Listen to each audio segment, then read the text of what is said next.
Welcome to the Mom Cozy Together We Grow podcast. This is your host, Lelena Rabari, and today I'm pleased to welcome a remarkable guest, professional, and a friend of Mom Cozy, Gayane Aramian. Gayane is a licensed marriage and family therapist practicing in California with a professional focus around topics of postpartum and motherhood. A wife and a mother herself, she has a heart for walking hand in hand with women through their motherhood journeys. Featured in HuffPost, Cell, Forbes, Women's Health, and many more spaces, Gayane skillfully offers her guidance and professional perspective on relationships, motherhood, and mental health. Today, she's joining us to talk about these topics and the all too familiar question that silently or not so silently, we ask ourselves, am I a good parent? Gayane, welcome. Hi, thank you so much for having me. Thank you for that intro. I know, isn't it funny when you hear somebody like, talk about you? You're like, wow, gotta gas you up. Thank you. So how's it going today? How's beautiful California? California is beautiful, very warm, a little too warm. Oh my gosh. Well, I love the sun. I love that we're talking with you today. We have such an interesting topic and we're really going to lean in on motherhood. And I want to start with your journey. You have a son. Tell us a little bit about him. He just turned 4, actually, which is just unbelievable. I'm having a hard time with that because I'm realizing he's not a baby anymore. I don't think he's a toddler. I don't think you call them a toddler at 4. I don't think so. I wonder what you call them. Just a kid? A kid? He's a little kid. Like, what? How? Yeah. So I think for me, that's a new realization of like, okay, things are changing. It's his last year of preschool. And then he goes off to kindergarten in a year. I'm not ready. I can't. I will cry. We won't go there. Yeah, I can cry. I mean, I'm so emotional about it. So your son was born in the pandemic. What a time. Yeah. Tell us a little bit about that experience. That's quite a jolting entrance into motherhood. Yeah. I remember in my pregnancy, in March, when the pandemic started, I was about maybe 4 months pregnant. And I remember the talk started being that there's a possibility that my husband can't be in the room. And I remember just sobbing about that and being so scared. There was a point where they did that. And, you know, my due date was in July. It was beginning of August. And I just kept praying for things to change, to get better. Yeah. And of course, there was the fear of getting sick and not knowing how that impacts the baby inside. And then when I did give birth, thankfully, my husband was allowed to be with me. It's so interesting, like all these environmental factors are just raining down on you. And during that time, how did that impact your confidence? Could you speak to that a little bit about where you were at emotionally? Emotionally, I was at a pretty low place. I also decided during this time, you know, just to make things even more exciting, I decided to study for my board exam when I had a newborn as I was breastfeeding him. Wow. And I just want to be very clear. I don't say that with like, look at me, I did this, like, cool. No, I look at that and I'm like, what did everyone around me think allowing me to do this? Like, they were like, you go, girl. Look at her go. Yeah. And it's nice to have that support. But looking back, I definitely can say that was just not the right decision. It all worked out, but I definitely think it added on to this stress of motherhood and having a newborn. And I definitely had postpartum depression. I definitely was in it. And my poor husband, and I'm so thankful for him because he really supported me through that. But it was also really hard on us. It was really hard on our relationship. Mm-hmm. So I struggled for sure. It wasn't just the pandemic. It was the perfect storm of everything. And then once I finished breastfeeding around 6 months, once I weaned, I started getting more depressed. And I had other symptoms like being really tired and all these things started happening. And I got my blood work checked and my thyroid was almost non-functioning. Wow. And so Wow. that also happened. And, my OBGYN was very like, you're a new mom, you're just tired, I don't think anything's wrong with you. And I was like, I do not feel like myself. Right. And the whole point of weaning was to kind of get that part of me back because I was struggling so much. And so, that didn't happen. So, yeah, it was, you asked me how was my Sure. postpartum, and it was rough. It was rough. Well, I appreciate you for sharing that because I think the conversations around motherhood, and you and I have discussed this, they're so filtered. Yeah. And they're so airbrushed and everything looks crystal clear, perfect. It's so important to hear these stories where, yay, I did struggle. I struggled a lot. What was your transition into perhaps a space of healing or a space of transition? When did you start to feel better? And what was your journey like? I was seeing my therapist, and she was definitely one of the reasons that I kind of got through that. And of course, having the village of our family being around us, my husband supporting me and really being there for me. I was really lucky to have the time to study for my board exam and not be rushed back to work. But at 6 months, I remember feeling like I need to go back. My work gives me so much joy, and it is so much a part of who I am that I needed to get back to it. And so I think getting back into work, once I also already started working on myself and made sure emotionally and mentally I was ready to do that, because, my work requires so much of that. So I have to be you have in to a be good place. Yes. mentally okay. Yeah. To help others. Right? And for the 6 months, I really felt like there's no way I can do this. Like, there's no way I can hold space for someone when I'm literally falling apart. But to be really, really brutally honest, I feel like there are still parts of myself that I'm picking up at this 4-year mark that I'm like, ooh, that part of me is coming back. Yeah. That all 4 years I wasn't able to get a specific part of me back. So I love that. So today's topic is, am I a good parent? And a lot of the underlying factors of being a good parent and why we question ourselves is self-doubt. Talk a little bit about how self-doubt has maybe creeped its way into your story. What areas did you doubt yourself as a mother when you became a mother? And I guess for the early stages, and how does that look now? Do you still doubt yourself? absolutely, all the time. Like, is the sky blue, Lelena? Yeah. Duh. Whoever says they don't, I'm not sure they're telling you the truth. I think that's just part of being a mom. That's part of being human, raising a human. I think some doubt is healthy to have, right? Because that makes us maybe reflect on things. Maybe it makes us... That's a good point. Yeah, maybe it helps us kind of rethink something, and maybe it helps us to reflect and say, you know what, I'm actually ready for that now. Yeah. I'm going to implement that. So doubt is definitely something that happens. I want to say that in the very beginning, maybe the first year, it's so much about, keeping your baby healthy, doing all the things. I remember there was a lot of doubt when it came to breastfeeding. Yep. I was like at a family gathering, and I had switched to formula, and someone was like, oh, is that milk in there? And I was like, no, it's formula. And it was just so awkward, and I felt so insecure. And I remember I had so much guilt show up. And then 2 months after, I was like, yep, it's formula in there, and this is the formula I use. Yeah, so here I am. Here I am, and I gained more confidence through time. Also, being a pandemic mom, I think, kind of made me not do things with my son as much as I think a mom would do maybe if you have a baby like now or before the pandemic. Right. Because I had family around and, people helping, I was able to leave him and go to the store because let's say I wouldn't want him to get sick. Sure. And, we were masking at the time. So I learned to do a lot without him, which was good for my mental health because I got a break. But then it also made me not know how to do things with him and be nervous about that. I could see the dichotomy there because I remember the first time I went to the store with my daughter and I was so scared, but you keep doing it and you do it and you do it. And that's where you kind of build the muscle and the self-confidence. So I can see your story of Yes. not having that repetition that could be impactful.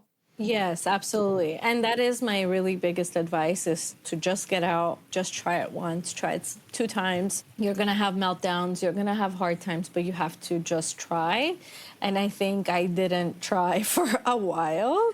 You're just weighing it out. Yeah, yeah. So, how do you feel like modern life? I know we're in lots of technology access, but how do you think just the modern world has either accelerated these doubts, made them a little bit more pronounced, or do you think we're in a space where it's actually making things better? Yes. And I do think that it is a blessing and a curse, and maybe more a curse than a blessing. I was gonna Because, say. yeah.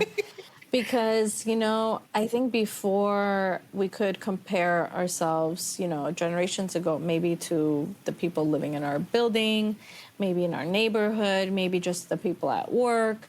And now a new mom compares herself to like 7 billion people in the world. Are we more than 7 billion at this point? I think so. Maybe I'm 8. going to I don't trust know. you on that. I have no idea. I'm going to Don't trust quote you on me. that. But we are comparing ourselves to like so many people.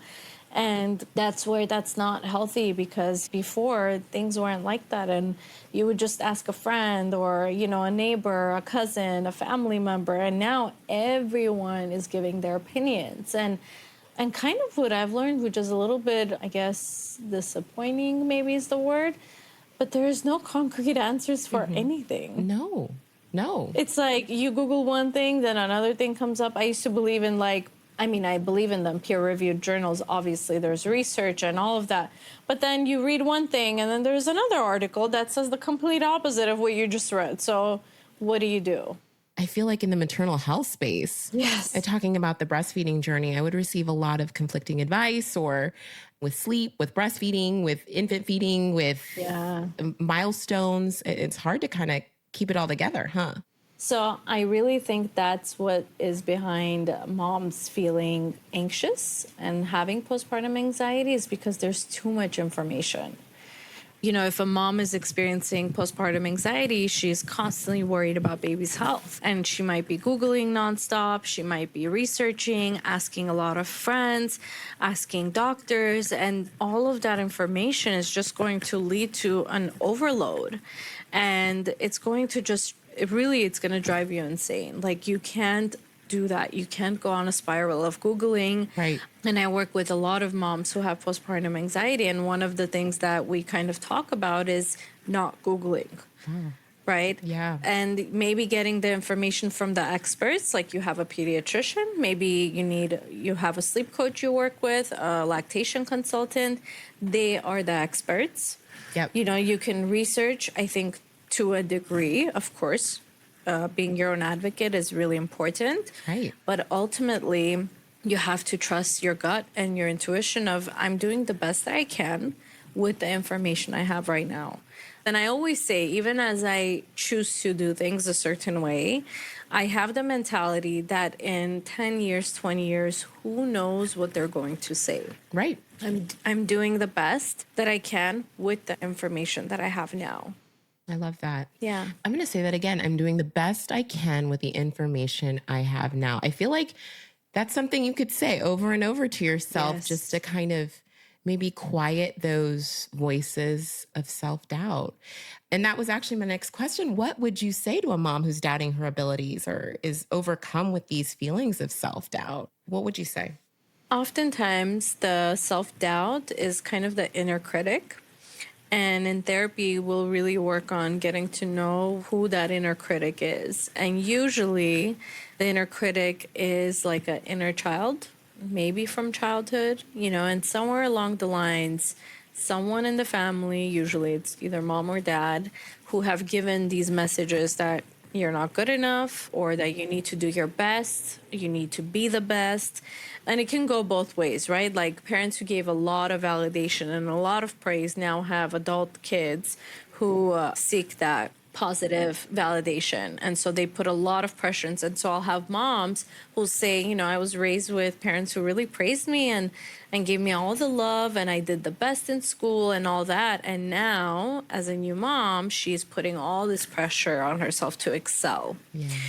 And then, of course, there are adult kids who were raised with parents who were never given praise, never given validation. And so now they're like, am I doing a good job? Am I a good enough mom? And they're seeking that validation from others. So I think one of the ways to work through that is to really get to know whose voice that is.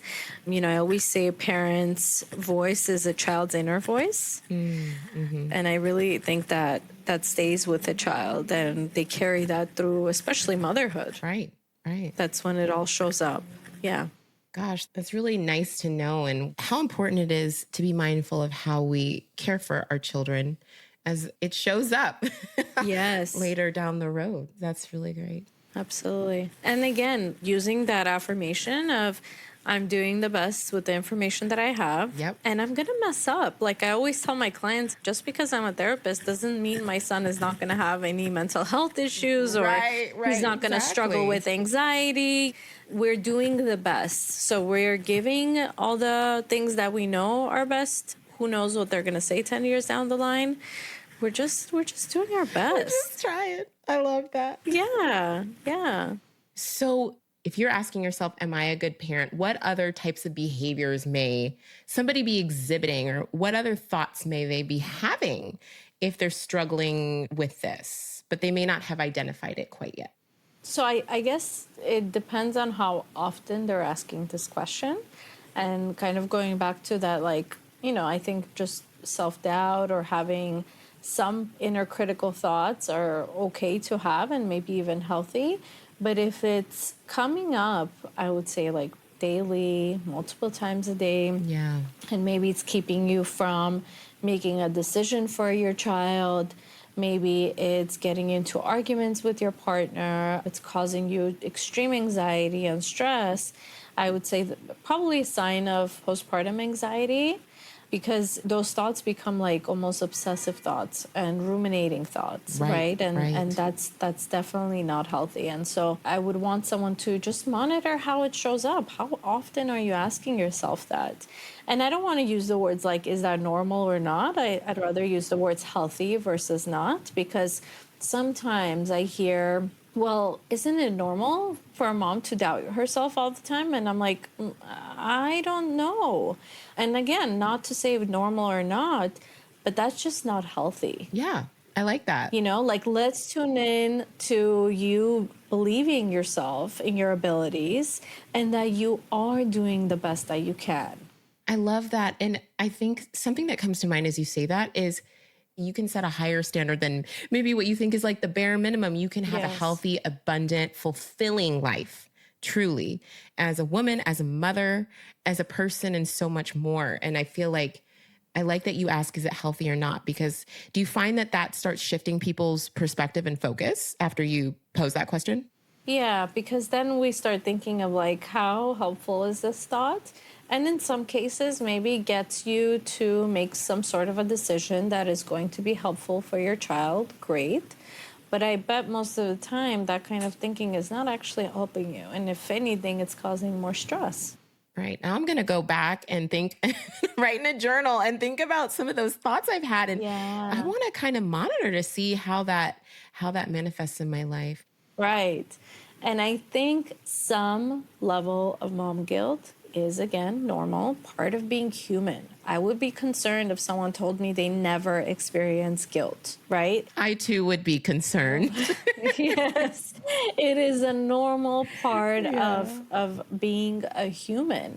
But and I like to think of these feelings and sensations as being, if you were to use a bus metaphor, and if you have the guilt being in the driver's seat, that's not healthy. That's definitely going to lead into some sort of a crash.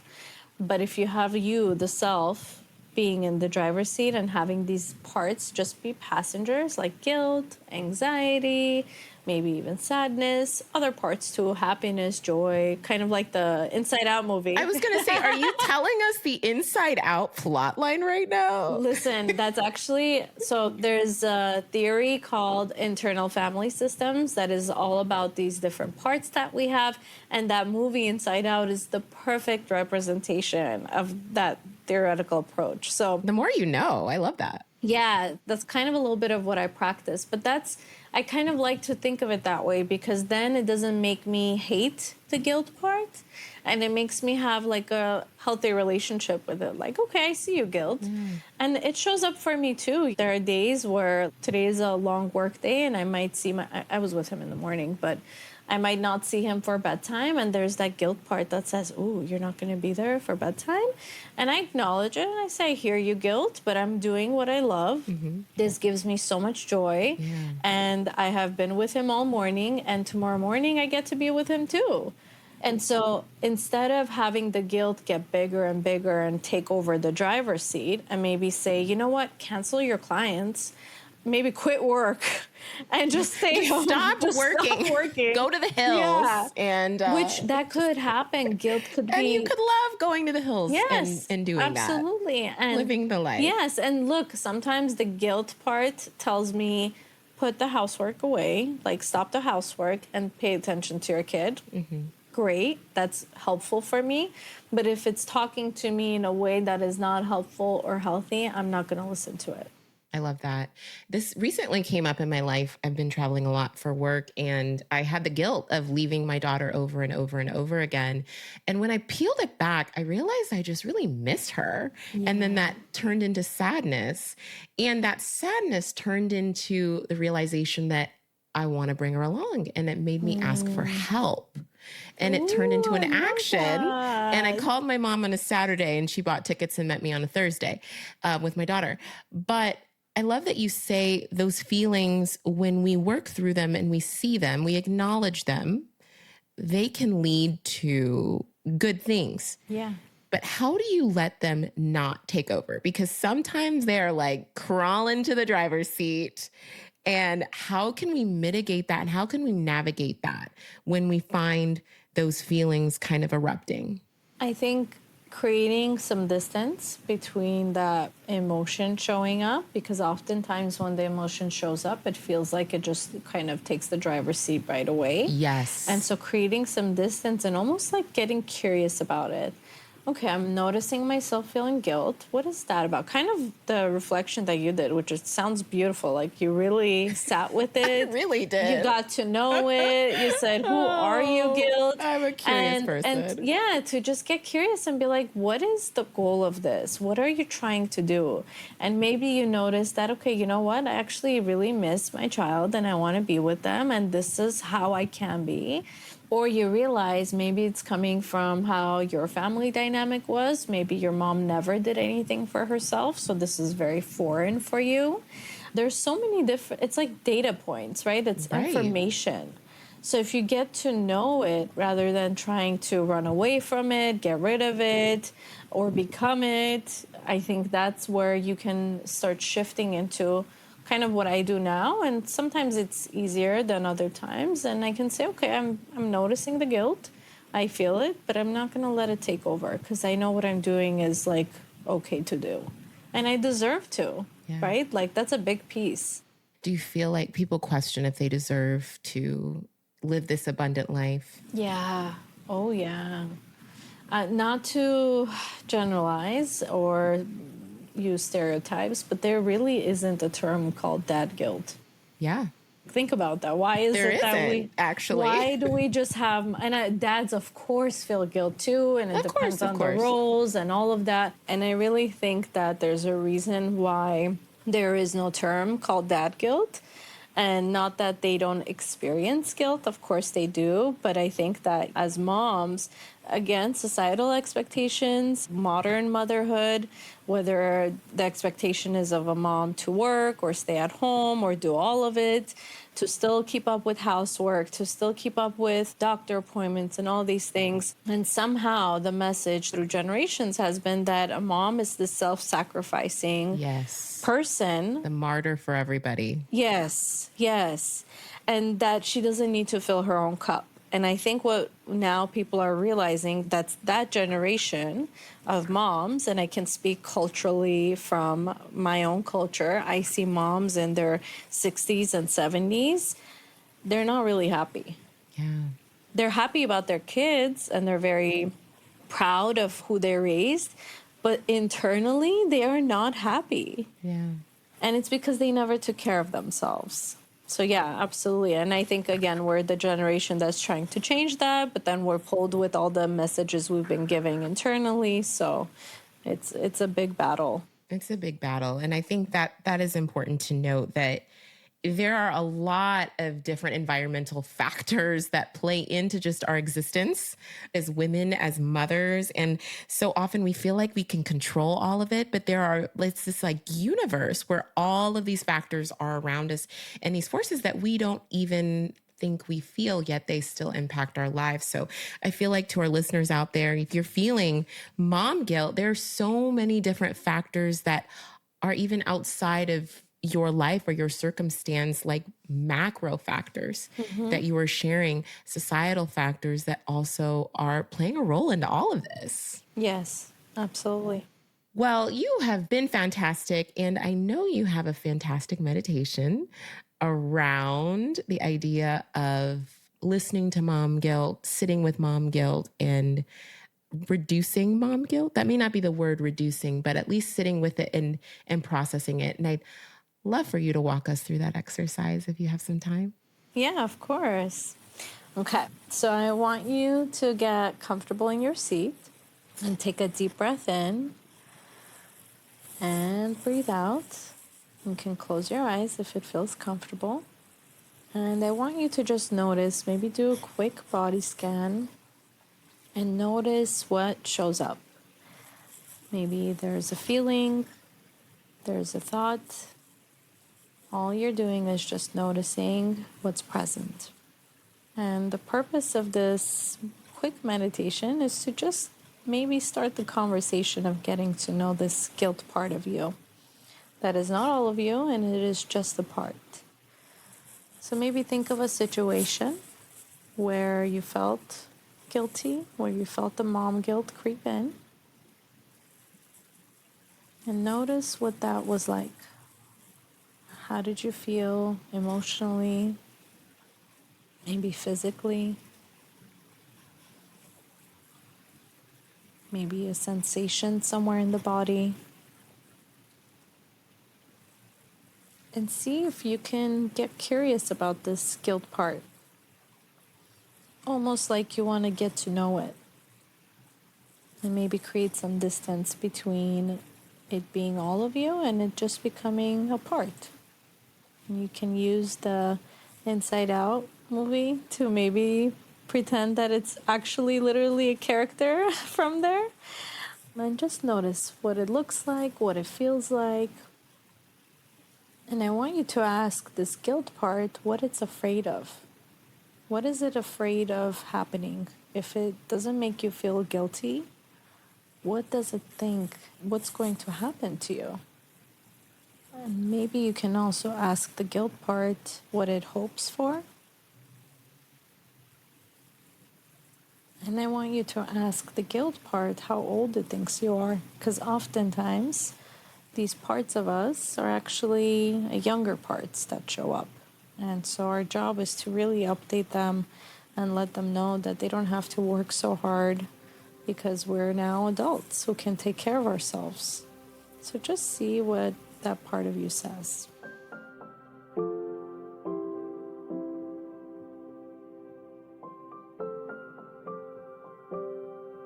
Finally, I want you to thank this part for showing up here today, for starting this conversation, and for willing to build this relationship that you're going to get back to and check in with at some point. And whenever you're ready, you can come back to the room. Gets me every time. It just always gets Really? better and better for me. I just love that. That was a very quick version of it, but I think it can still do something. Yeah. Thank you so much, Gayane, for joining me on the show today. And thank you for listening to the Mom Cozy Village Together We Grow podcast. We hope you'll join us next time. Bye for now.